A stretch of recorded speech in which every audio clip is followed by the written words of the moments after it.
जगातलं सगळ्यात कुठलं सुख असेल तर ते ज्याला शांत झोप लागती आणि ज्याचं शरीर हेल्दी आहे तो आयुष्यातल्या कुठल्याही गोष्टीचा उपभोग घेऊ शकतो. नाहीतर माझ्याकडं भरपूर पैसा आहे, माझ्याकडे बाकी सगळं आहे, पण जर का मला झोप चांगली नसेल तर त्याचं आयुष्य फार डिफिकल्ट होतं. स्लीप डिस्टर्ब झाली समजा तर मग ब्लड शुगर लेवल्स वाढतात का?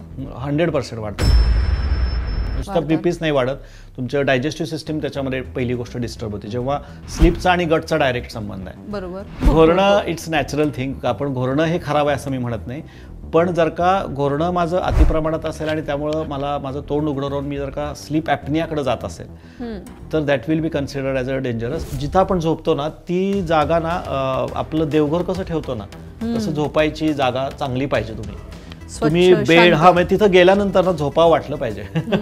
बऱ्याच सगळ्या तुम्ही साधा विचार करा, रूममध्ये सगळा पसारा पडला, इकडं तिकडं अस्ताव्यस्त आहे, तुम्हाला नाही झोप लागत. कशा कोंदट वातावरणात झोप नाही चांगली लागत. तेच जर का एकदम छान बेडशीट आहे, सगळं अंथरूण पांघरूण मस्त हे करून ठेवलेलं आहे, रूम सगळी क्लीन करून ठेवलेलं आहे, छान एखादी उदबत्ती वगैरे लावून ठेवलेली आहे, थोडंसं म्हणतो ना आपण सात्विक वातावरण ते तयार करणं गरजेचं आहे. आणि एखादं सांद्र म्युझिक, त्या वातावरणात खूप झोप चांगली आपल्याला येऊ शकते. आपल्याला झोप कधी येते म्हणजे बऱ्याच वेळेला आपण बघतो की अजूनही मी 10, 15, 20 मिनिटं बोरिंग बोलायला लागलो तर थोड्या वेळ तुला झोप यायला लागेल. आणि बऱ्याच वेळा लेक्चरमध्ये पण आपण हे अनुभवलेलं राईट. सो एखादं बोरिंग गोष्ट असेल ना तर आपल्याला झोप येते. तर मग काय करायचं, मग ही बोरिंग गोष्ट आहे ना, असं सारखं लाटा येत आहेत आणि मी परत हे काढतोय. तर मग मे बी काय होईल की पहिल्या दिवशी तुम्हाला 100 पासून 50, 40 पर्यंत येताना झोप लागेल. दुसऱ्या दिवशी अजूनही पुढे गेले की 75 पर्यंत आला झोप लागेल, नंतर 85 पर्यंत, आणि 7व्या 8व्या दिवशी असं होईल समुद्रकिनारी पोचल्या तुम्ही झोपून जा.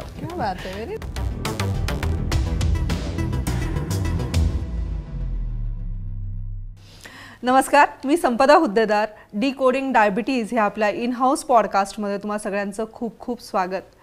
आजचा एपिसोड झोपेचा आहे. तुम्हाला माहिती आहे वेगवेगळ्या विषयांवर चर्चा होतात, पण झोपेबद्दल चर्चा आपण ऐकलेली नाही आहे किंवा कुठलेही डॉक्टर पुढे येऊन झोप किती महत्त्वाची आहे याबद्दल कधीच बोलताना पाहिलेलं नाही आहे. काही लोक मोठेपणाने सांगतात की मला शांत झोप लागते. काही लोक सांगतात की खुट्ट जरी झालं तरी माझा डोळा उघडतो. पण झोप किती महत्त्वाची आहे हे कोणीही सांगत नाही. आणि त्यात जर तुम्हाला डायबिटीज असेल तर अशा लोकांची झोप सतत मोडते. सतत लघवीसाठी उठणं किंवा घाम येणं किंवा डिहायड्रेशनचा त्रास, ह्या सगळ्या गोष्टींमुळेही त्यांची झोप मोडते किंवा त्या झोपेला असं सतत एक रिदम नाही मिळत. तर आजचा विषय हाच आहे.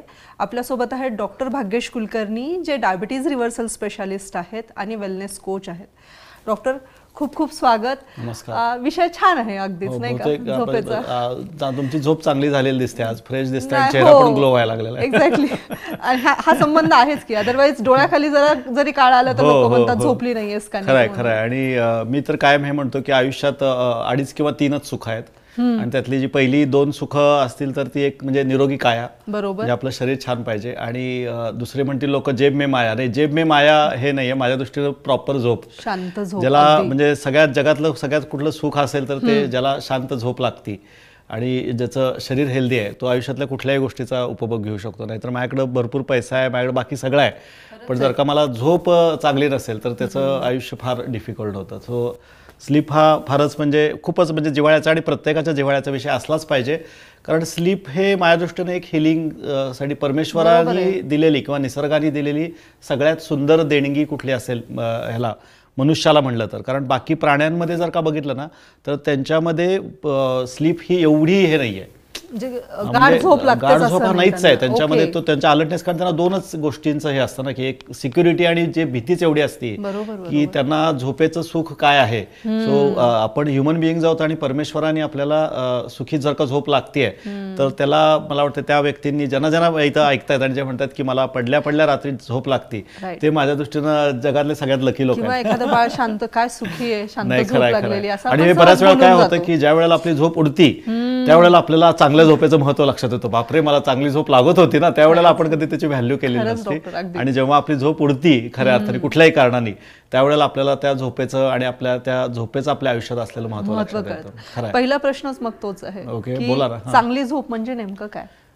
चांगली झोप म्हणजे मला असं वाटतंय की इट्स अ क्वालिटी. किती वेळ झोपलं हे महत्वाचं नसतं, तुमच्या झोपेची क्वालिटी कशी आहे ह्याच्यावरती स्लीपचं ठरतं. आणि असं म्हणतात की चांगली आणि वाईट झोप असा काही प्रकार नसतो. झोप ही झोप असते पहिली गोष्ट. हे आपण लावलेले लेबल्स आहेत किंवा आपण त्याच्यावरती ठरवतो. तर मी असं म्हणेन की सकाळी उठल्यानंतर मला जर का म्हणजे टेक्स्टबुकवाले डेफिनेशन भरपूर आहेत, ते आरएमई नॉन आरएमई त्यावर तर आपण बोलूच, पण सकाळी उठल्यानंतर मला परत झोपावं नाही वाटलं पाहिजे. I should feel fulfilling, I should feel refreshed, आणि मला माझ्या आयुष्यामध्ये अजून एक दिवस जगायला मिळाला ह्याच्यासाठी आरशात बघितल्यानंतर तुमच्या चेहऱ्यावर जर का छान स्माइल येत असेल तर तुमची झोप चांगली. Very nice. बघा मी काय सांगतो, ही डेफिनेशन कुठली टेक्स्टबुक वाली डेफिनेशन नाहीये. आरशात बघितल्यानंतर तुमचा चेहरा, अरे यार आज पण उठायचंय, आज कशाला मला उठायला लागलं, अजूनही थोड्या वेळ झोप मिळाली असती तर बरं झालं असतं, असं जर का तुमच्या चेहऱ्यावर त्रागा येत असेल तर तुमची झोप नाही चांगली झालेली. That simple as that. म्हणजे हे म्हणजे मी म्हणेन की हे पहिलं लक्षण आहे की मला सकाळी उठल्यानंतर माझ्या चेहऱ्यावर स्माइल येते का. दुसरं की मी मग येते की जेव्हा मी क्वालिटी स्लीप म्हणतोय तर ती क्वालिटी स्लीप निसर्गाच्या नियमाप्रमाणे असावी, जे आपल्याला सर्कॅडियन म्हणतात आपल्याला की 7 ते 8 तासाची झोप. तर माझं थोडंसं याच्याबद्दल थोडंसं वेगळं मत आहे की 7 ते 8 तासाच्या झोपपेक्षा ते कुठल्या वेळेला घेतली आहे ते महत्वाचं आहे. असं म्हणतात की रात्री 9 ते 12 म्हणजे आपल्याला म्हणतात ना की 6 तासाची पुरेशी झोप. तर हे 6 तास कुठले पकडलेले आहेत हे महत्वाचं आहे. तर हे 6 तास आलं कुठून, तर हे आलेलं आहे आपल्या सूर्याच्या ह्याच्यामध्ये, म्हणजे 2 सायकल. हा, तर सर्कॅडियन रिदम ही कुठनं कुणी ठरवली, हे नेचरचं सायकल आहे. सकाळी सूर्य उगवल्यापासून सूर्य मावळेपर्यंत आणि सूर्य मावळल्यापासून परत सूर्य उगवेपर्यंत. तर हे 2 सायकल असतात. तर असं म्हणतात की सूर्य उगवल्यापासून ते मावळेपर्यंत आपले जे डोळे असतात ते लाईटला सेन्सिटिव्ह असतात. म्हणजे लाईट जिथं जिथं असतो तिथं आपले डोळे सताड उघडे राहणार आणि त्यावेळेला आपण ऍक्टिव्ह पण असतो. तर हा वेळ असतो हा आपला ऍक्टिव्हिटीचा असतो, हा वेळ असतो तो कार्यक्षम राहण्याचा असतो. आणि जसं जसं प्रकाश कमी होत जातो तसं तसं तुमच्या शरीराचे रिफ्लेक्सेस पण रिलॅक्स होत जातात.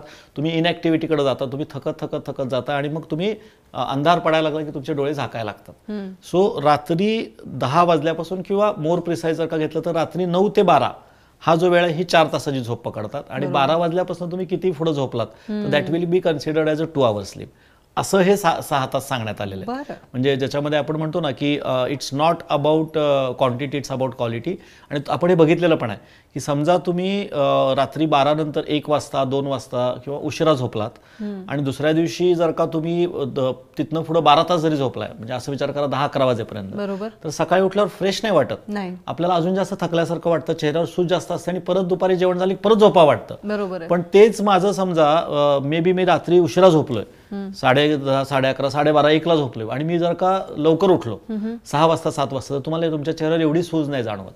तेच जेव्हा एखाद्या वेळेला आपण रात्री वेळेत झोपतो, 10:30, 11 वाजता मी झोपलो आणि सूर्योदयाच्या अगोदर 1 अर्धा तास 1 तास उठलोय तर मला फ्रेशनेस जास्त जाणवतो, दिवसभर मला एनर्जी जास्त जाणवते आणि दुपारी मला झोप येत नाही किंवा थोडी जरी विश्रांती घेतली तरी मला ती सफिशियंट वाटते. सो ही जी रिदम आहे किंवा हे जे सायकल आहे ते निसर्गाने ठरवलेलं सायकल आहे.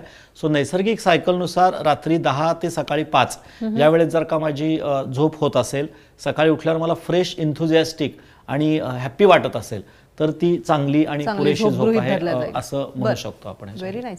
आणि डायबिटीजमध्ये या लोकांना जो सतत त्रास होतो, जसं मी आत्ताच बोलताना म्हणत होते की सतत लघवीला जावं लागतं किंवा डिहायड्रेशनचा त्रास होतो, तर ही कमी झोप डायबिटीज अफेक्ट करते का डायबिटीज कमी झोपेला अफेक्ट? दोन्ही इंटर रिलेटेड आहे. असं स्टडीमध्ये लक्षात आलेलं आहे की 40% लोकांना म्हणजे डायबिटीजचे जेव्हा कारणं हुडकण्यात आली तर जसं आपण म्हणतो की इनॅक्टिव्ह लाईफस्टाईल, खाण्यापिण्यातल्या चुका, वाढलेला तणाव ही जशी कारणं आहेत तसं 40% पुरेशा झोपेचा अभाव किंवा चुकीच्या वेळेला झोपणं किंवा नाईट शिफ्ट्स वगैरे असतात याचा इम्पॅक्ट डायबिटीसवर होताना दिसून आलेला आहे. जेव्हा माझी झोप प्रॉपर होत नाही त्यावेळेला माझ्यातले स्ट्रेस हार्मोन्स पर्टिक्युलरली कॉर्टिसॉल माझ्या शरीरात वेगाने वाढतो आणि त्यामुळे तुमची सिम्पॅथेटिक सिस्टीम ॲक्टिवेटेड राहते. ही सिम्पॅथेटिक सिस्टीम आपलं व्हेझोकॉन्स्ट्रिक्शन करते, आपल्या ब्लड वेसल्स हे करते, शुगर लेवल रेज करायला त्याचा हे दिसतो. कारण शरीराला काय वाटतं की हा जागा काय म्हणजे आता ह्याला विश्रांतीसाठी वेळ आहे.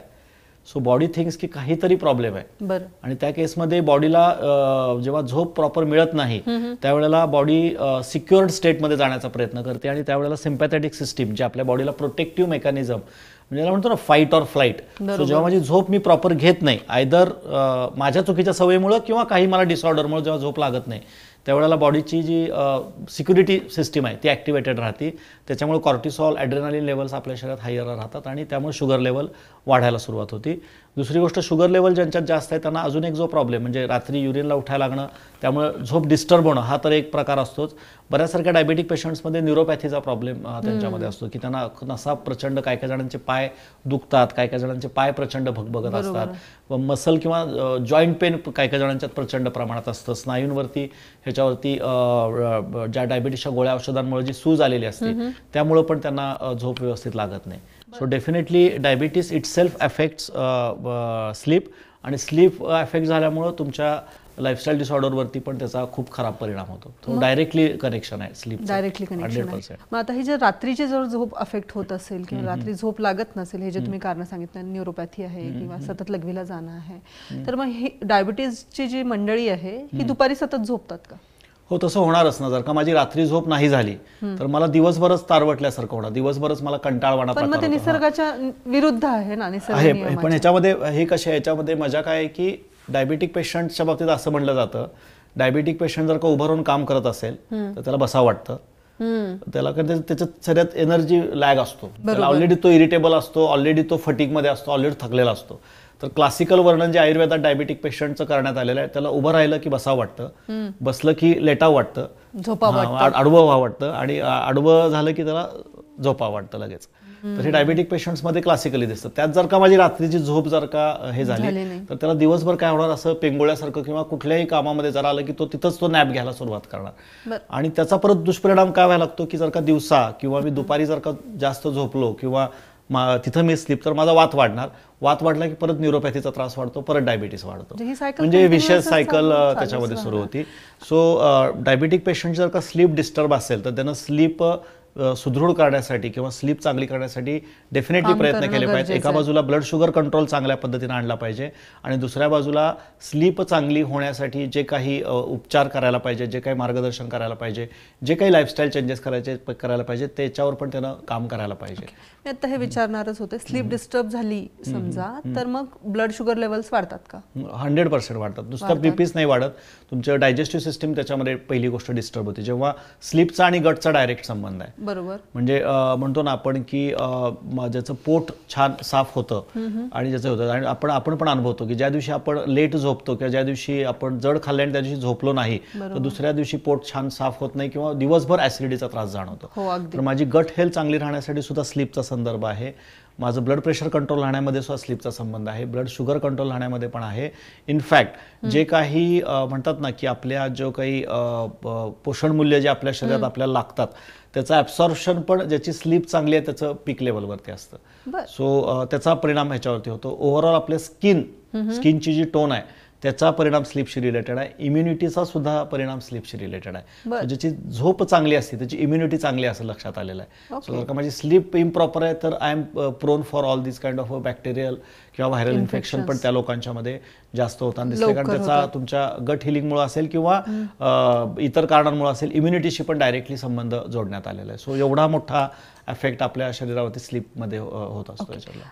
आता हे झोप न लागण्याबद्दल आपण आता इतक्या वेळ बोललो, काही काही लोकांना खूप जास्त झोपण्याची सवय आहे, ती पण चांगली सवय 12 तास, म्हणजे किती त्रासदायक? नाही, त्रासदायक म्हणण्यापेक्षा काय तर माझ्या शरीरामध्ये काहीतरी, आपण कधी जास्त विश्रांती घ्या म्हणतो कुठल्याही व्यक्तीला, कुठल्याही व्यक्ती जेव्हा आजारी असतो, कुठल्याही व्यक्ती असतो तर त्याला त्यावेळेला रेस्टची गरज असते.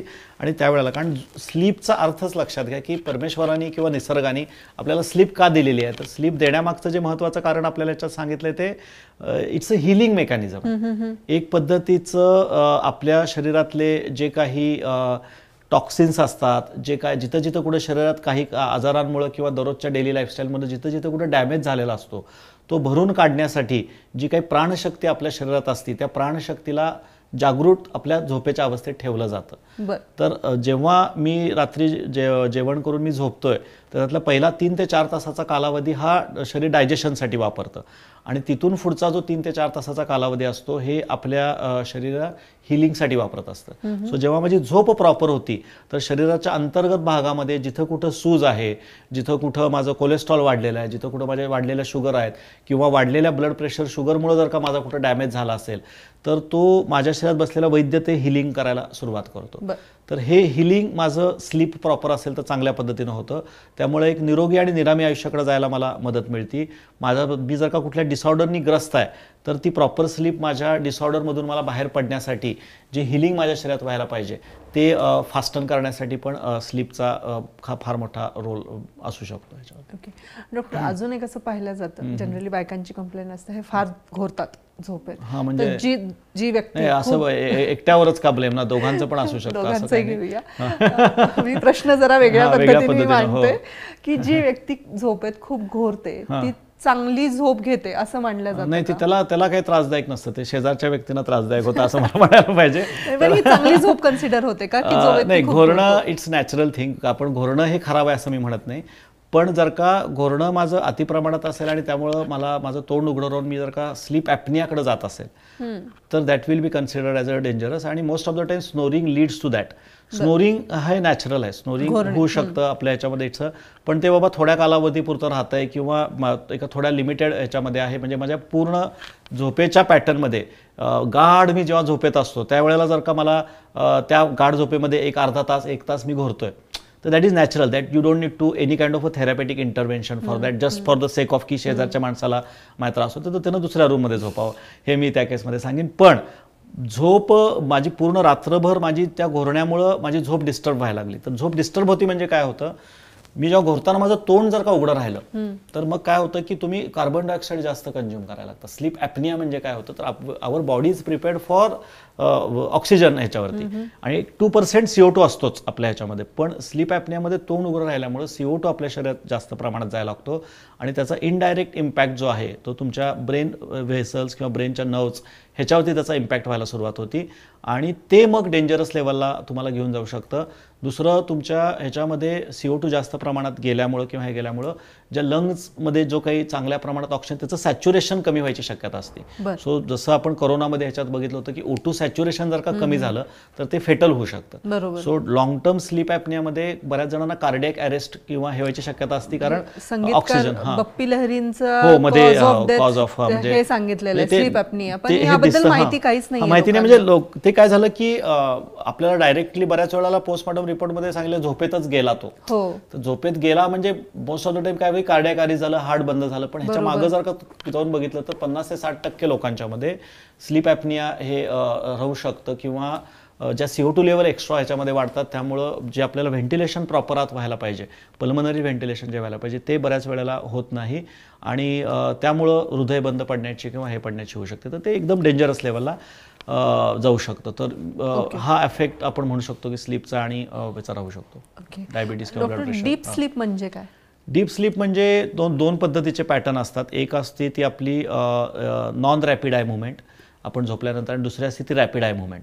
सो जसं जसं सन सेट होत जातो आणि तुमचा काय म्हणतात की अंधार पडत गेला पूर्ण, म्हणजे बाहेर जसा पूर्ण अंधार पडला तसं आपण झोपल्यानंतर पहिला अर्धा तास किंवा हे करताना जेव्हा आपण झोपेत हे करतो तर आपल्याला लक्षात येतं की आपल्याला मन आणि एकदम शरीर शांत व्हायला लागलेलं आहे, आपला पूर्ण फटीग कमी होत चाललेला आहे. आणि जेव्हा डीप स्लीपमध्ये जातो ना त्यावेळेला नॉन रॅपिड आय मुवमेंट म्हणजे त्या कालावधीत आपल्याला स्वप्न नाही पडत.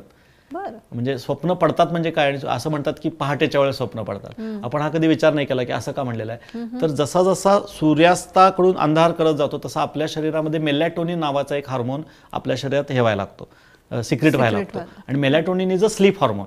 तर मेलॅटोनिनचं काम आहे तुम्हाला डीप स्लीपकडे घेऊन जाणं, तुमच्या पॅरासिम्पॅथेटिक सिस्टीमला ॲक्टिवेट करणं, तुमच्या शरीराला शिथिल करणं, शरीरातल्या हिलिंग मेकॅनिझमला जागृत ठेवणं आणि तुम्हाला डीप स्लीपकडे घेऊन जाणं. सो माझ्या शरीरात मेलॅटोनिन पीक लेवलला असतं आणि मेलॅटोनिन हे लाईट सेन्सिटिव्ह आहे. म्हणजे जर का माझा लाईट सुरू आहे तर मेलॅटोनिन ड्रॉप होतं. आणि म्हणून ते जोडलेलं आहे की रात्री तुमचा एक सूर्य बंद होतो, दुसरा सूर्य सुरू करतात लोक, छोटा सूर्य त्यांच्या घरातला मोबाईलचा. तर तो सूर्य जरी माझा सुरू राहिला किंवा म्हणून आपण म्हणतो ना रात्री झोपताना लाईट बंद करायच्या, तर लाईट जर का मी सुरू ठेवला किंवा मोबाईलचा लाईट सुरू ठेवला तर माझं मेलॅटोनिन एका पीक लेवलपर्यंत जात नाही. सो मला मोबाईल बघितला किंवा मला झोप येत नाहीये अशातला भाग नाहीये, पण मला जर का डीप स्लीप हवी असेल आणि मला क्वालिटी स्लीप हवी असेल तर माझ्या शरीरातलं मेलॅटोनिन नुसतं सिक्रेट होऊन उपयोग नाहीये. Melatonin secretion is the start of the process that should reach its peak. म्हणजे ते त्याच्या पूर्ण सक्षम लेव्हलपर्यंत ते वाढलं पाहिजे. ते वाढलं तर तुम्हाला ते डीप स्लीपमध्ये घेऊन जातं. त्यावेळेला तुमची नॉन रॅपिड आय मुवमेंट असते, म्हणजे तुम्ही एकदम शांत निवांत झोपता. आणि मग नंतर काय होतं, ते मेलॅटोनिन ड्रॉप व्हायला लागतं हळूहळू. मेलॅटोनिन ड्रॉप व्हायला लागलं, एका बाजूला तुमच्या बाजूला इकडे काय होणार, मग सूर्य पण उगवायला लागणार, सनराईजकडे आपण चाललो.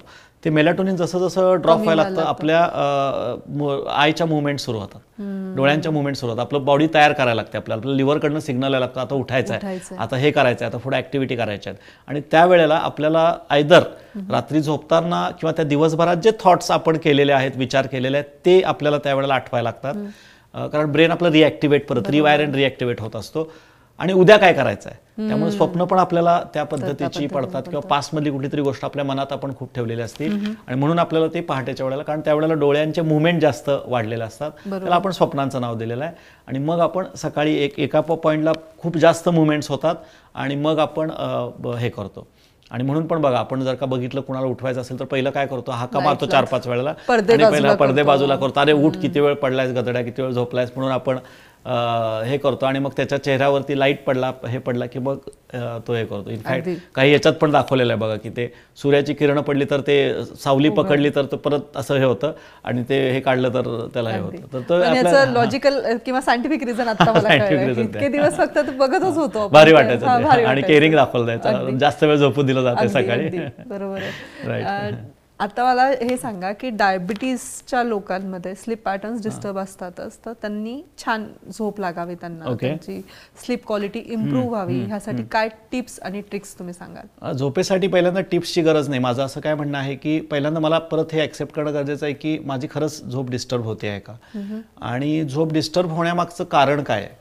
म्हणजे आजच्या कालावधीत, म्हणजे आजच्या ह्याच्यात म्हटलं तर हा आपल्या आई वडिलांना किंवा आपल्या आजी आजोबांना कधी प्रश्न पडायचा का?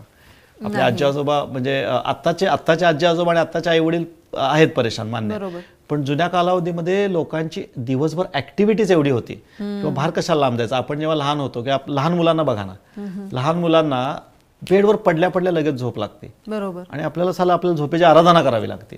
कधी येणार, ये ग बाई, ये ग बाई, ये ग बाई. तर दोघांच्या मध्ये फरक काय, तर लहान मुलाला सकाळी उठल्यापासून ते रात्रीपर्यंत त्याला खेळायचं असतं, त्याला काही ना काहीतरी खेळायचं असतं, त्याला सतत ते ऍक्टिव्ह असतं, सतत चंचल असतं.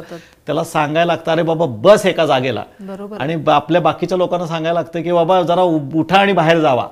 सो महत्वाचा प्रॉब्लेम आजचा स्लीप डिस्टर्ब होण्याचा आहे लॅक ऑफ ऍक्टिव्हिटी. आपण ऍक्टिव्हिटी आपल्या कमी केलेल्या आहेत. आपलं शरीर थकतच नाहीये ना. दिवसभर मी एका ठिकाणी बसलोय, माझा फक्त ब्रेन थकतोय. चांगल्या झोपेसाठी तुम्हाला शारीरिक व्यायाम, शारीरिक हालचाल ब्रिस्क लेवलची अतिशय गरजेची आहे. सो सगळ्यात महत्वाचा पॉईंट जर का तुमच्या, तर दिवसभर तुम्ही स्वतःला ऍक्टिव्हिटीमध्ये गुंतवून ठेवणं गरजेचं आहे. ऍक्टिव्हिटीमध्ये, ऍक्टिव्ह गोष्टींमध्ये नाही. ऍक्टिव्ह गोष्ट म्हणजे ती गोष्ट ऍक्टिव्ह आहे, मी स्वतः स्वस्थ बसलोय असं नाही.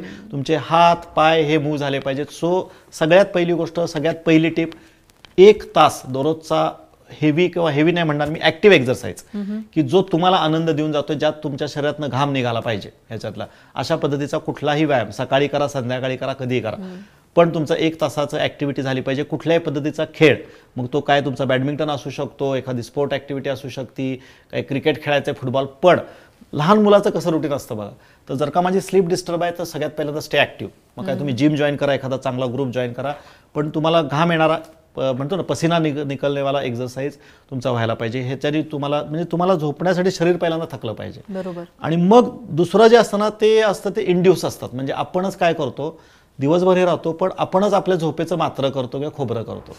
सो डोंट डू एनिथिंग जी माझ्या मेलॅटोनिन रिलीजच्या मध्ये अवरोध आणते. अशी कुठलीही गोष्ट झोपायच्या 1 किंवा 2 तास अगोदर करू नका. स्क्रीन टाइम कमी ठेवायला. स्क्रीन टाइम आलं, कॅफेन गोष्टी आल्या, लेट हे आलं, तुमचं डिनर आलं ह्याच्यामध्ये. म्हणजे या गोष्टी म्हणजे कशा आहेत की 90% ज्या गोष्टी ज्या सो कॉल्ड झोप डिस्टर्ब करतात ना, त्या आपल्या कंट्रोलमधल्या आहेत. ही एका दृष्टीने चांगली गोष्ट आहे. बरोबर. हे आपणच ओढवून घेतलेले आहेत. म्हणजे आपणच पहिल्यांदा उशिरा जेवण करणार, त्यानंतर उशिरापर्यंत टीव्ही बघत बसणार, अजून एक एपिसोड बघू. नेटफ्लिक्स किंवा कुठेही केलं ना की ते त्यांनी बरोबर माहित असतं, आणि ते यू कॅन कोरिलेट की ते आपल्याला काय होतं, आपलं घड्याळाकडे लक्ष जातं, बापरे 12:30 वाजलेत, 1 वाजले, पण तो एक एपिसोड असं करत करत 3:30 4 कधी वाजले कळत नाही. सेम गोष्ट, अजून एक रील स्क्रॉल करता, अजून एक रील, अजून एक फक्त आता एवढंच राहिलंय हे करत करत आपल्या लक्षातच येत नाही. हे सेल्फ इंड्युस्ड आहेत. आपल्याला माहीत असतं की रात्री कुठलाही अलर्ट, आता सगळ्यांना माहिती आहे की कॅफेनेटेड बिव्हरेजेस आपल्याला अलर्ट बनवणार आहेत, तरी पण लोक डिनर झाल्यानंतर चल रे कॉफी पिऊ, किंवा संध्याकाळच्या वेळेला तुम्ही गप्पा मारायला कोण जर का पाहुणे घरात आले, किंवा घरात पण आम्ही काही काही याचे बघितले, सहज जरा रात्री उशीर झाला, जेवण केल्यानंतर तुम्ही रात्री कॉफी पिताय, नॉट युजफुल. अल्कोहोल इंटेक म्हणजे मोस्ट ऑफ द टाइम पार्ट्या रात्रीच्या वेळेला होतात त्याच्यात, तर त्यावेळेला तुम्ही पार्टीच्या वेळेला अल्कोहोल इंटेक प्रमाणात केलंय, तर ते अल्कोहोल आपल्याला वाटतं की अल्कोहोलमुळे, अल्कोहोल तुम्हाला डीप स्लीपकडे नाही घेऊन डिस्टर्ब स्लीपकडे घेऊन जातं. अल्कोहोलमुळे आलेली स्लीप ही हे नसती. म्हणून जर का अल्कोहोल जेव्हा घेतला असेल तर दुसऱ्या दिवशी झोप होती, पण ते चेहऱ्यावर दिसतं, डोळे पण सुजलेले असतात, हे दिसणार चेहरा, हँगओव्हर काय वॉटेव्हर ह्याला म्हणतात. त्याला जाग सकाळी लवकर येते, ते हायपोग्लायसेमियामुळे येते, शुगर थोडीशी लो झाल्यामुळे येते, पण ती डिस्टर्ब स्लीप असते, ती डीप स्लीप नसती ह्याच्यातले. सो ह्या ज्या गोष्टी आहेत ह्या माझ्या कंट्रोलमधल्या आहेत. त्या गोष्टीवर पहिल्यांदा अवरोध करायची की झोपायच्या अगोदरचे 2 तास फार महत्त्वाचे, असं मी म्हणतो की बाबा सगळ्यात पहिल्यांदा अशी कुठलीही गोष्ट जी तुम्हाला काय म्हणतात तुमच्या संप्रेरक किंवा तुमच्यातला ॲड्रेनालिन रश करतायत, त्या गोष्टी तुम्ही टाळणं गरजेचं आहे. ॲटलिस्ट झोपेच्या अगोदरचा 1 तास तुम्ही तुमच्या मोबाईल स्क्रीन टाईम ह्याच्यापासून लांब ठेवा. फक्त मोबाईल असं मी म्हणतो की इनकमिंग कॉलसाठी सुरू ठेवा जेवढं शक्य करून. वापरताना कुठलं डिटॉक्स ते mobile digital detox. Digital detox हे पुढची डिजिटल डिटॉक्स म्हणजे पूर्ण एंटायर डे वगैरे तुम्ही, किंवा 3-3 दिवस 5-5 दिवस. माझं म्हणणं 1 तासाचं डिजिटल. ठीक आहे, भारी भारी वर्ड आपल्याला वापरायला काही हे होते की डिजिटल डिटॉक्स आणि हे म्हणायला सगळं ठीक आहे. पहिला मनावर संयम पाहिजे की मला काही काही जणांचं मला रात्री मोबाईल नाही बघायचं, हेच म्हणतात आम्हाला आमची झोप डिस्टर्ब होणार आहे. तर सांगायची गोष्ट काय की तुम्ही मोबाईल ह्याच्यासाठी ठेवा, इमर्जन्सी यूजसाठी किंवा त्याच्यासाठी ठेवायचं आहे. आणि ह्याला कसं आहे, ही तुम्हाला हॅबिट तयार करायला लागते. तो पण एक पद्धतीचा मोह आहे. तर कसं असतं की मला फोकस चेंज करणं गरजेचं आहे. हे सांगणं सोपं आहे हो की मोबाईलपासून लांब राहावा, पण आपल्याला वर्षानुवर्ष रीडिंगची हॅबिटच मोडली आपली. आपण किती वर्ष झाले आपण वाचायचं विसरूनच गेलेलो आहे. सो माझं काय म्हणणं आहे की पहिल्यांदा तुम्ही थोडंसं बिंज वॉचिंग करत होता, बिंज रिडिंग सुरू करा. बिंज रिडिंग म्हणजे काय की मे बी पेपर असेल किंवा ही गोष्ट असेल जी हलकी फुलकी आहे, फार हे नाही आहे, त्या गोष्टीकडे पहिल्यांदा शिफ्ट करा. आणि मग नंतर तुमच्या आवडत्या पुस्तकाकडे घ्या. मग एखादं नॉवेल असू शकतं, एखादं तुमचं काही एखादं चांगलं कथाचं हे पुस्तक असू शकतं, किंवा कुठलंही साहित्य वाचन करू शकता, किंवा कुठलं वपू काळेंचं किंवा मग पु ल देशपांडेंचं. तुम्हाला जे काय म्हणू शकतो, तुम्हाला जे आवडते, जे भावतंय, आणि जे तुम्हाला रात्री झोपताना एक चांगला थॉट देऊन जाते. राईट. म्हणजे माझं म्हणणं आहे की हॉरर स्टोरी नाही वाचायच्या रात्री, राईट. सो तुम्हाला वाचायचं थोडंसं हलकं फुलकं. मग त्याच्यात मग काही जण म्हणतात की मग तुम्ही आध्यात्मिक वाचा. मग त्या केसमध्ये कोण भगवद्गीता वाचायचा प्रयत्न करतो, कोण बायबल वाचायचं, किंवा कुठलाही तुमच्या रिलिजनचा आहे. ते सगळं की जे तुम्हाला उद्देश काय आहे, हा उद्देश काय आहे की असं म्हणतात की मरताना जो थॉट घेऊन तुम्ही मरता ते तुम्ही नेक्स्ट आयुष्यात बनता. सो रात्री झोपताना जो थॉट घेऊन तुम्ही झोपणार ते दुसऱ्या दिवशी सकाळचा तुमचा तो पहिला थॉट असणार आहे, किंवा तो दिवस ठरवतो. सो मला उद्याचा दिवस माझा कसा पाहिजे आहे त्या पद्धतीचं वाचन तुम्ही केलं पाहिजे. So start with the binge reading, आणि बिंज रिडिंग कडून तुम्ही बेस्ट रिडिंगकडे या. सो बेस्ट रिडिंग जेव्हा तुम्ही करता त्यावेळेला तुम्हाला ऑटोमॅटिकली म्हणजे तुम्ही झोपेकडं जायला लागता, किंवा तो थॉट तुमच्या ह्याच्यात चांगला होतो. अजून एक गोष्ट आपण सिंपल करू शकतो की दिवसभर आपलं जेव्हा शरीर आणि हे थकलेलं असतं, मन थकलेलं असतं, you can take a salt water bath. हा पण एक खूप इफेक्टिव्ह रेमेडी बऱ्याचसारख्या लोकांना आम्ही सजेस्ट करतो की संध्याकाळच्या वेळेला कोमट पाणी किंवा गरम पाण्यामध्ये थोडंसं खडा मीठ टाकायचं, किंवा आपलं जे रॉक सॉल्ट म्हणतात ते टाकून त्यानं जर का आपण थोडीशी आंघोळ वगैरे केली तर त्याचा पण चांगला इम्पॅक्ट होतो. शक्यतो जेवायच्या अगोदर केलं तरी चालतंय, पण तुम्ही जर का जेवण लवकर करत असाल 6:30-7ला, तर तुम्ही अगदी झोपायच्या अगोदर जरी केलं तरी त्याचा झोपेवरती खूप चांगला परिणाम होतो. इनफॅक्ट वेस्टर्न कल्चरमध्ये तुम्ही बघितलं त्यांचा तो एक चांगला गुण घ्यायला पाहिजे आपण. आपल्या ह्याच्यामध्ये आपण सकाळी आंघोळ करतो आणि दिवसभर बाहेर जातो, आणि दिवसभर आपल्याला बराच घाम आलेला असतो, हे झालेलं असतं, शरीर थकलेलं असतं, ते एक तुम्ही करू शकता. अजून एक सोपा पर्याय, जर का तुम्हाला आंघोळ करायला दररोज जमत नसेल तर ॲटलिस्ट तुम्ही थंड पाण्याने रात्री झोपायच्या अगोदर पाय जरी धुतले, किंवा तुमच्या रेग्युलर ह्याच्यामध्ये बादलीमध्ये किंवा टबमध्ये तुम्ही थंड पाणी घेतलं किंवा साधं पाणी, आणि त्यात थोडंसं कोकोनट ऑइल आणि कापूर टाकून जर का एक 10 मिनिटं तुम्ही पाण्यामध्ये गुडघ्यापर्यंत किंवा टाचा जरी बुडवून बसलात आणि नंतर पाय स्वच्छ पुसून घेतलेत, झोप शांत लागायला लागते. किंवा जे आपल्या लहानपणी पण तुम्ही बघायचं असेल की आपली आजी असायची, आपली आई असायची, ती आपल्या डोक्याला पण तेल लावायची आणि आपल्या पायाला पण चोळायची. इव्हन लहान मुलाला पण झोपवताना तुम्ही बघितलं तर डोक्यापेक्षा जास्त त्याचे पाय आणि हे चोळले की बाळ लवकर झोपतं.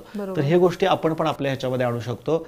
बेसिकली डोक्याला तुम्ही डोकं आपलं जे असतं ह्याच्यावरती, तर बरेच जण काय म्हणतात की त्यांचा संबंध बरेच लोक स्लीपचा डोक्याशी जोडतात. हो. तर पण खरं बघायला गेलं ना तर स्लीपचे पॉईंट्स आपल्या पायाला आणि तळव्याला जास्त आहेत. त्यामुळे तुमचे लेग जेवढे ऍक्टिव्ह, लेग जेवढे हे आणि जेवढं पायांच्या तळव्यानं तुम्ही हे करणार तेवढीच झोप शांत लागते. ह्याच्यात हे बऱ्याच जणांना कनेक्शन माहित नाही. बरेच जण डोक्याला ते चांगलंच आहे, पण डोक्याला तेल लावण्याबरोबर जर का तुम्ही पायाला जर का थंड ठेवलं तर त्याचं हे होतं. आणि त्याचं कारण पण आहे की तुमचं जे ब्लड सर्क्युलेशन आहे, जेव्हा तुम्ही पायाला घर्षण करून हे करता त्यावेळेला ब्लड सर्क्युलेशन थोडं खाली जातं आणि पायाकडे जातं, तळव्यांकडे, आणि त्यामुळे तुम्हाला मग झोप लागते. आपल्याला त्यावेळेला इथं ब्लड नकोय जास्त, यू अंडरस्टँड. आणि म्हणून आपल्याला लाईंग डाऊन मध्ये जास्त बेटर वाटतं. त्याच्यातलं हे पण एक त्याच्या मागचं कारण आहे की आपण थोडं काय करतो, सर्क्युलेशन खालच्या साईडला आणतो. जी गोष्ट खाण्यानंतर पण होती. खाण्यानंतर सुस्ती काय येते, कारण सगळं जे सर्क्युलेशन आहे ते इथं आलं, त्यामुळे आपल्याला झोप येते. तर तुम्ही पायाला पण त्या पद्धतीनं केलं तर, आणि मला जर का जेवण पण मितआहारी ठेवायचं आहे, तर बऱ्याच जण काय म्हणतात की मितआहार आहे आम्हाला, तर रात्रीचं जेवण आम्ही कमी केलं, किंवा आम्हाला डॉक्टरांनी सांगितले, किंवा आपण डायबिटीस फ्री फॉरवर्ड मध्ये पण हे सांगतो ना की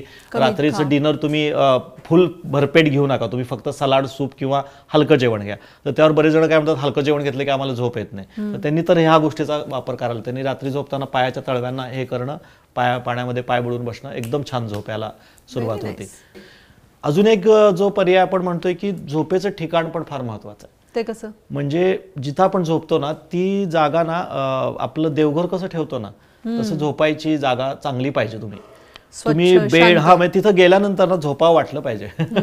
बऱ्याच सगळ्या तुम्ही साधा विचार करा, रूम मध्ये सगळा पसारा पडला, इकडे तिकडे अस्ताव्यस्त आहे, आपल्यालाच जरा काय झालं की जरा कित्येक दिवस तिथली धूळ पडणे, तिथं वर जळमट वगैरे दिसत आहेत, तुम्हाला नाही झोप लागत. कशा कोंदट वातावरणात झोप नाही चांगली लागत. तेच जर का एकदम छान बेडशीट आहे, सगळं अंथरूण पांघरूण मस्त हे करून ठेवलेलं आहे, रूम सगळी क्लीन करून ठेवलेलं आहे, छान एखादी उदबत्ती वगैरे लावून ठेवलेली आहे, थोडंसं म्हणतो ना आपण सात्विक वातावरण ते तयार करणं गरजेचं आहे. आणि एखादं सांद्र म्युझिक तुम्ही जर का लावू शकलात, किंवा एखादं सुदिंग म्युझिक तुम्ही जर का त्या ह्याच्यामध्ये ऐकू शकलात किंवा लावून ठेवलेलं असेल, त्या वातावरणात खूप झोप चांगली आपल्याला येऊ शकते. म्हणजे मी असं काय म्हणतो की तुमचं जे बेड तुम्ही जे झोपेसाठी हे केलं ते दोनच कारणासाठी वापरलं गेलं पाहिजे, for sleep and if you are active तर सेक्ससाठी.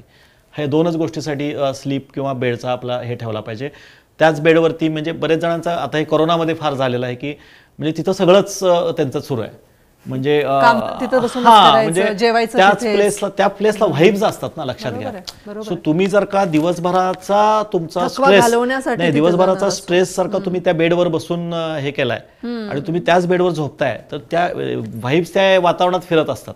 सो तुम्हाला तिथं गेल्यानंतर मला आज दिवसभर ऑफिसमध्ये काय झालं, मला हा असं बोलला होता तिथं, आणि उद्या सकाळी उठल्यानंतर काय जण तर मी असे बघितलेत की ते वर्क फ्रॉम होम पासून झाल्यापासून ते सकाळी उठल्यानंतर बेड तिथं काय कॅमेरा पण ऑन करायचा नसतो, दात पण घासतात का नाही माहित नाही, तिथल्या तिथंच ते हे लावलं आणि सुरू केलं. पण ही फॅक्ट आहे डॉक्टर, ह्याच्यामध्ये आपल्या हे लक्षात येत नाही की आपण त्या व्हाईब्स त्या याच्या वातावरणात सोडतोय ह्याच्यामध्ये, आणि ह्याच्यामध्ये त्या एकट्या व्यक्तीची नाही स्लीप डिस्टर्ब होत, त्याच्या आजूबाजूला झोपणाऱ्या लोकांच्या झोपेवरती पण ह्याचा कळत नकळतपणे परिणाम होत असतो. सो तुमची कामाची जागा, तुम्ही जर का वर्क फ्रॉम होम करताय तर तुमची झोपण्याची जागा आणि ही वेगळी असली पाहिजे.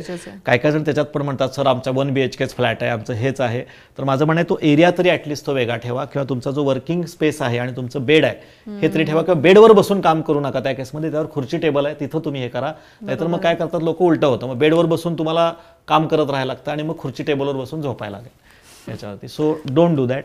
हा पण एक फार मोठा फॅक्टर येतो. गुड सेक्स लाईफ ऑल्सो स्लीपसाठी हे होतं. जर का तुम्ही ॲक्टिव्ह आहात आणि हे आहे तर तुम्ही आठवड्यातून एकदा दोनदा तुमच्या पार्टनर आणि ह्याच्याबरोबर हे केलं पाहिजे, म्हणजे तुमचं सेक्स लाईफ पण चांगलं असलं पाहिजे, कारण good sex also leads to good sleep. ह्याच्यावरती हॅपी हार्मोन्स आपल्या शरीरात होतात, ते बऱ्याच जणांना माहीत नाहीये, का बरेच जण या गोष्टीला तेवढं महत्त्व देत नाहीत. तर तो पण एक फॅक्टर स्लीपसाठी चांगला हे होऊ शकतो. आणि हे सगळे उपाय करून मग त्यानंतर मग थोडंसं अजून मला पुढं जायचं आहे, मग त्या केसमध्ये तुम्ही मेडिटेशनचा हे करू शकता की ज्याच्यामध्ये तुम्ही होपोनोपो मेडिटेशन आहे, जे 5 ते 6 मिनिटाचे गायडेड मेडिटेशन्स आहेत, त्याचा तुम्ही वापर करू शकता. त्याच्या पुढं गेल्यानंतर अजूनही पण आहे तर तुम्ही काही ह्याचे साऊंड्स असतात, म्हणजे ज्याला म्हणतो साऊंड थेरपी.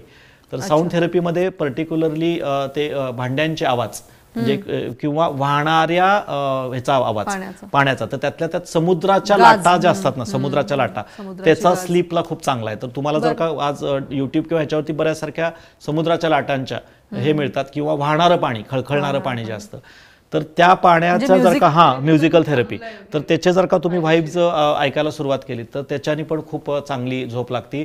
आणि असं म्हणतात की जर का मला झोप येत नाही आहे किंवा होत नाही, तर तुम्ही जेव्हा डोळे बंद करता आणि जेव्हा मेडिटेशनमध्ये असता, तर तुमच्या आयुष्यामधली नैसर्गिक एखादी जी बेस्ट प्लेस आहे, ज्याला तुम्ही आयदर व्हिजिट केली आहे किंवा तुम्ही इमॅजिनरी, तर तुम्ही आता मला फॉर एक्झाम्पल समुद्रावर जायला फार आवडतं, तर तुमच्या लाईफमध्ये ज्या तुम्ही असं इमॅजिन करायचं आहे की तुमच्या आवडत्या एका छान बीचवरती तुम्ही आहात, छान एकदम मस्त खूप प्रसन्न वातावरण आहे, समुद्राच्या लाटांचा छान आवाज यायला लागलेला आहे, त्या लाटांबरोबर तुम्ही खेळायला लागलेला आहात. आणि म्हणजे त्याच्यात पण मी पुढे जाऊन काय सांगतो की बाबा तुम्ही असं विचार करायचे की तुम्ही समुद्राच्या किनारी गेलेला आहेत, मस्त पांढरी शुभ्र वाळू आहे, त्याच्यावर तुम्ही एक असं छान सर्कल काढलेलं आहे आणि त्याच्यावर एक आकडा काढायचा, म्हणजे त्यावर एक 100 आकडा काढायचा, विचार करायचा ती समुद्राची लाट आलेली आहे, तो आकडा मोजून गेलेला आहे, परत तुम्ही एक काढलेला आहे, परत 99, परत असं उलटं यायचं, 1 ते 100 आकडे मोजा वगैरे, ते जुनं झालं. आमचं म्हणणं उलटं करा. आता हे काय फार इंटरेस्टिंग काम नाही, आपण आपल्या फेवरेट जागी तर गेलोय, पण हे काय 100 परत 99 परत 98 परत, तर काय होतं माहिती आहे की बोरिंग काम, माणूस आपल्याला झोप कधी येते, म्हणजे बऱ्याच वेळेला आपण बघतो की अजूनही मी 10, 15, 20 मिनिटं बोरिंग बोलायला लागलो तर थोड्या वेळ तुला झोप यायला लागेल. आणि बऱ्याच वेळा लेक्चरमध्ये पण आपण हे अनुभवलेलं, राईट. सो एखादं बोरिंग गोष्ट असेल ना तर आपल्याला झोप येते, तर मग काय करायचं, मग ही बोरिंग गोष्ट आहे ना, असं सारखं लाटा येत आहेत आणि मी परत हे काढतोय, तर मग मे बी काय होईल की पहिल्या दिवशी तुम्हाला 100 पासून 50, 40 पर्यंत येताना झोप लागेल, दुसऱ्या दिवशी अजूनही पुढे गेलं की 75 पर्यंत आल्यावर झोप लागेल, नंतर 85 पर्यंत, आणि 7व्या 8व्या दिवशी असं होईल समुद्रकिनारी पोचल्या तुम्ही झोपून जाल. तर म्हणजे ही काही एक म्हणजे सोपी टेक्निक आहे, करून बघू शकता ह्याच्यावरती, म्हणजे बऱ्याच जणांना ह्याचा फायदा होतो. तुम्ही टिप्स विचारले म्हणून मी टिप्स सांगायला लागलोय बरं का. तर ह्या काही सोप्या गोष्टी आहेत, तर त्या आपण करून बघायच्या. सगळ्याच गोष्टी एकदम करायला जाऊ नका, आणि खरंच झोपे याला प्रॉब्लेम असेल तर करायचे. काही काही जण काय करतात की सगळ्या गोष्टी मी करून बघतो, काय करून बघते, जरुरी नाहीये. आणि सगळ्यात महत्त्वाचं काय की कशामुळे मला झोप येत नाही, कुठला विचार मला सतावतोय का, कुठली भीती मला सतावते का, माझ्या मनात काही गिल्ट आहे का, मला कुठल्या गोष्टीचं मला भय वाटतंय का, हे फाइंड आउट करून ते कमी करण्यासाठी पण प्रयत्न केला पाहिजे. तुम्ही पळून जाऊ नका, म्हणजे मला मी कायम जे म्हणतो ना, you need to face the truth, right. तुम्ही जर का मुखवटा धारण करून पुढे चालला असाल, तुम्ही जगाला फसवताय, तुम्ही नाही ना, मला झोप उडते म्हणजे काय, कुठली तरी गोष्ट कुठल्या कारणाने उडते, कुठली तरी गोष्ट माझ्या मनाविरुद्ध होते, किंवा मी मनाविरुद्ध जी गोष्ट मला पटत नाहीये ती माझं मन जेव्हा खात असतं ना, त्यावेळी ती झोप लागत नाही. बरोबर आहे. तर तुम्ही ते आयडेंटिफाय करा, शक्य असेल तर त्या ट्रथला फेस करा, तुम्हाला शांत झोप लागायला लागेल ह्याच्यातले, नाहीतर मग शांत झोप नाही लागणार. ते म्हणतो ना की ज्याला कर नाही त्याला डर कशाला, तसंच आहे ते, झोपेचा संबंध त्याच्याशी आहे. बरोबर. मनात काहीतरी पाप आहे, मनात काहीतरी चुकलेलं आहे, मनात काहीतरी आयदर तुमच्या कर्मामुळे किंवा इतरांच्या कर्मामुळे, कार्मिकचा सिद्धांत आहे हा, त्याची झोप डिस्टर्ब होते. चिंता करण्यामुळे पण झोप उडते, काळजी, सतत काळजी केल्यामुळे, सतत काळजी ही गोष्ट करण्याची नाहीच आहे. म्हणजे काळजी गोष्ट मी म्हणतो ना की चिंता, तुम्ही दिवसभरात स्वतःला एवढं पॉझिटिव्ह गोष्टींमध्ये इन्व्हॉल्व्ह करून घ्या की रात्री पडल्या, म्हणजे मी काय म्हणतो की सकाळी उठल्यापासून रात्रीपर्यंत तुम्ही ॲक्टिव्हिटी असतील, ट्रेनिंग्ज असतील, तुम्ही चांगल्या कामामध्ये स्वतःला एवढं इन्व्हॉल्व करून घ्या की रात्री बेडवर पडल्या हा कधी एकदा झोपतोय. तुम्ही बघा ना, कधी ट्रिपला जाऊन आला, ट्रेकिंग बेकिंग कधी केलं आपण, दिवसभर एवढं थकलेलं असतंय की ते पोटात अन्न गेलं की आपल्याला कुठं पण, म्हणजे आता मी एवढे सगळे ट्रेकिंग वगैरे केलेले आहेत, कुठल्याही गडावर, कुठल्याही किल्ल्यावरती ना काही आम्हाला गादी मिळाली ना कधी हे मिळाली, त्या रजई किंवा ते काय ह्याच्यावरती आपण हितलं असं ना, त्याच्यावरती झोपलं की 5 मिनिटात झोप लागते. ती जी सुखाची झोप असते ती दुसरीकडे कुठंच कम्पेअर होऊ शकत. किंवा एखाद्या वेळेला आपण जर का पोहून वगैरे आलो, मस्त पोहून वगैरे आलेलो आहे, आणि त्यानंतर खाल्ल्यानंतर त्यानंतर जी सुखाची झोप लागते ती पण खूप चांगल्या पद्धतीने घेऊन जाऊ शकते. तो सांगायचा उद्देश काय आहे की तुमच्या मनात कुठं आहे त्याचा आयडेंटिफाय करा. पहिल्यांदा तुमच्या लेवलवरती त्या ट्रथचा सामना करून त्यातनं बाहेर पडता येते, कारण नसेल तर सीक प्रोफेशनल हेल्प. त्या केसमध्ये प्रोफेशनल हेल्प घेणं गरजेचं आहे. Directly don't go for the पिल, कारण स्लिपिंग पिल्स आणि ह्या कशा आहेत लक्षात घ्या की स्लिपिंग पिल्स किंवा ज्याला आपण सायकोसोमॅटिक किंवा सायकोलॉजिकल डिसऑर्डर्समध्ये तुमचं मनच थाऱ्यावर नाही आहे. बरोबर आहे. तुमचं मन बाहेर कुठंतरी भटकतंय. बरोबर आहे. तर ते बाहेर भटकलेल्या मनावर काम केलं तर ते थाऱ्यावर येणार आणि तुम्हाला झोप लागणार किंवा तुमचे ते विचार कमी होणार. तुम्ही बॉडीमध्ये पिल घेतले, जे मन बाहेर भटकायला गेले, त्याच्यावर काम करून कसा उपयोग होणार. सो पिल्स ठीक आहे सायकोलॉजिकल इफेक्टसाठी आणि ह्याच्यासाठी तुम्ही, पण इनिशियल लेवलवरती पिलवरती तुम्ही येऊ नका. कुठल्याही पद्धतीच्या हर्बल असतील ह्या तुम्ही रेमेडीज वापरून बघा, प्रोफेशनल हेल्प घ्या, मेडिटेशन्स आणि ह्याचा आपण वापर करून मग आपण तिथं गेलो तर मला वाटतं स्लीप विल बी बेस्ट हे होऊ शकतं. झोपेची पोझिशन पण महत्त्वाची असे म्हणतात की कारण चुंबकीय ज्या लहरी असतात त्याच्यामध्ये दक्षिणेकडे पाय करून झोपू नये असं म्हणतात कारण त्या आपल्या ज्या शरीरातल्या चुंबकीय लहरी आहेत त्याच्या ते अपोजिट ह्याच्यामध्ये म्हणजे जो आपला जो म्हणतो ना आपला जो पृथ्वीचा जो हे आहे तर तुम्ही चुंबकीय मॅग्नेटिक लहरीच्या दिशेने जर का तुम्ही असाल तर तुम्हाला शांत झोप लागणार त्याच्या विरुद्ध दिशेने तुम्ही झोपलात तर तुमची बॉडी व्हायब्रंट राहणार ह्याच्यातले सो म्हणून म्हणतात की दक्षिणेकडे पाय करून झोपू नये तर त्याला ते रिझन आहे की मृत व्यक्तीचे पाय तिकडे करून तर त्याला तो त्याने आपल्याला धार्मिक हे दिलेलं आहे की ह्याच्यावरती धार्मिक कारण त्याला दिलेलं आहे कारण तुमच्या निगेटिव्ह एनर्जी तुमच्या ह्याच्याकडे खेचल्या जातात चुंबकीय ज्या लहरी आहेत त्या लहरी तुमच्या बॉडीच्या अँगलचा अपोजिट काम करायला लागतात त्यामुळे तुम्हाला अलर्ट मोड तुमचा ऑन होतो ह्याच्यावरती किंवा तुमचा एनर्जेटिक मोड ऑन होतो जो आपल्याला नको आहे झोपताना म्हणून तुम्ही त्याला सांगितले की तुम्ही दक्षिणेकडे पाय करून नाही झोपायचं झोपताना कपडे कुठले घातलेत हे सुद्धा फार महत्त्वाचं आहे कपडे तुमचे हलके फुलके सुती आणि स्वच्छ पाहिजेत त्या कपड्यांचाच मला स्मेल येतोय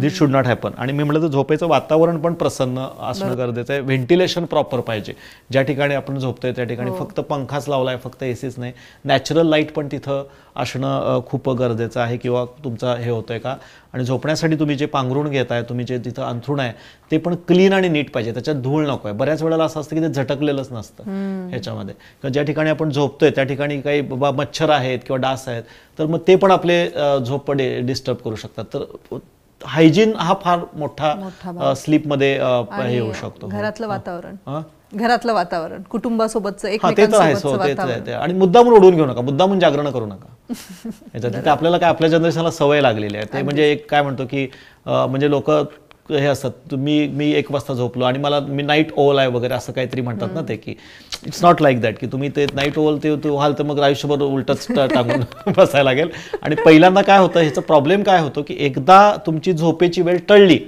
की मग तुम्हाला कितीही प्रयत्न केले तर ते येत नाही तर ती माझी जी झोपेची वेळ असेल ती मग कोणाची 9:30 असेल कोणाची 10:30 असेल ती ठरवून घ्या and try to keep it fix एक दिवस मी 10ला झोपतोय एक दिवस 11:30ला झोपतोय एक दिवस 12:30ला मग प्रॉब्लेम आहे मग तुम्ही प्रॉब्लेम इंड्यूस केलेला आहे यंग एजमध्ये हे जाणवत नाही पण जसं जसं तुम्ही 35-40च्या पुढे गेलात एकदा डिस्टर्ब झालेली स्लीप सेट व्हायला आयुष्य निघून जातं आणि मग त्यावेळेला मग खरंच आराधना करायला ऍक्च्युअली आणि स्लीप डिस्टर्ब झाली की मग सगळ्या बाकीचे ट्रबल इन्व्हाइट केल्यासारखं आहे खूप छान थँक्यू सो मच आणि सायंटिफिक तुम्ही त्याला आज खूप छान जोड दिली नेहमीच देता पण आज परत झोपेसाठी खूप महत्त्वाचा आणि दुर्लक्षित मुद्दा होता सगळ्यांना म्हणजे हे कसं आहे आणि हे जे सुख आहे ना ह्याच्यासाठी पैसे नाही मोजायला लागत ह्याच्यावर कुठला टॅक्स नाही आहे ह्याच्यावर काय हे नाही आहे तर मला असं वाटतंय की म्हणजे निरोगी काया ठेवण्यासाठी तर प्रयत्न करायला लागतात म्हणजे जगातलं सगळ्यात जास्त दुःखदायक गोष्ट कुठली असेल की बाबा मला जे सुख निसर्गाने विनासायास दिलेला आहे त्याच्यासाठी पण जर का मला प्रयत्न करायला लागले तर मग त्याच्यासारखा दुःखी माणूस असं मी म्हणेल त्यामुळे सगळ्यांना सगळ्यात चांगली झोप लागो म्हणजे आजकाल आशीर्वाद आपल्याला चेंज करायला लागणार आहेत राईट असं आपण म्हणतो सगळ्यांचं भलं सगळ्यांचं कल्याण हो सगळ्यांचा संसार सुखात असं आहे सगळं तुला शांत झोप पण लागो हा पण आशीर्वाद मला वाटतं आपण लोकांना द्यायला पाहिजे खूप खूप धन्यवाद यासाठी आजचा एपिसोड तुम्हाला नक्कीच आवडणार आहे कारण तेवढाच जिव्हाळ्याचं पण आहे तर तुम्हाला सगळ्यांना हा एपिसोड कसा वाटला हे नक्की कळवा चॅनल जर सबस्क्राईब केलं नसेल तर चॅनल सबस्क्राईब करा कारण आमचा हेतू हाच आहे की डायबिटीज किंवा त्याच्या संबंधित जे आजार आहेत तुमची लाईफस्टाईल आहे ह्यामध्ये अवेअरनेस क्रिएट करणं खूप खूप धन्यवाद पुढच्या एपिसोडमध्ये परत भेटूया